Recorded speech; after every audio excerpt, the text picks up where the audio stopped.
সাংবাদিক ইলিয়াস সম্প্রতি উপদেষ্টার বিরুদ্ধে মারাত্মক অভিযোগ এনেছেন। তিনি দাবি করেছেন, আসিফ মাহমুদের নেতৃত্বে একটি প্রকল্প চলছে যার মাধ্যমে শত কোটি টাকার অপব্যবহার করা হচ্ছে। ইলিয়াসের মতে, আসিফ মাহমুদের এই প্রজেক্টটি অত্যন্ত গোপনে পরিচালিত হচ্ছে এবং এটি ব্যাপকভাবে সমাজের বৈষম্য সৃষ্টি করছে।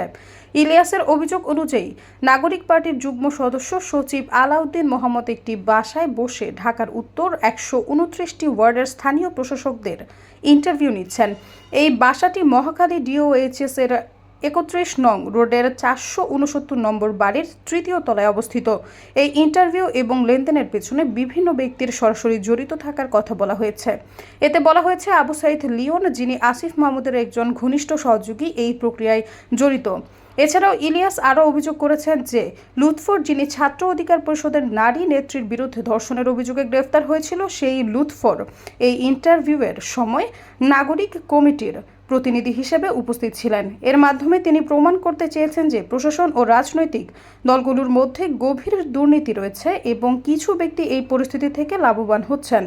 এতে উল্লেখ করা হয়েছে যে প্রতিটি ওয়ার্ড কাউন্সিলরের জন্য ৫০ লাখ টাকা দাবি করা হচ্ছে। এই সমস্ত কার্যক্রমের মাধ্যমে দুর্নীতি এবং স্বার্থের সংঘাতের অভিযোগ উঠেছে, যা সমাজে ব্যাপক সমালোচনা সৃষ্টি করেছে। এভাবে ইলিয়াসের প্রতিবেদন রাজনৈতিক প্রেক্ষাপটে নতুন আলোচিত বিষয় হয়ে উঠেছে, যেখানে দুর্নীতি, লেনদেন এবং ক্ষমতার অপব্যবহারের অভিযোগ উঠে এসেছে। সৈয়দা ফারিয়া, সমযোগ।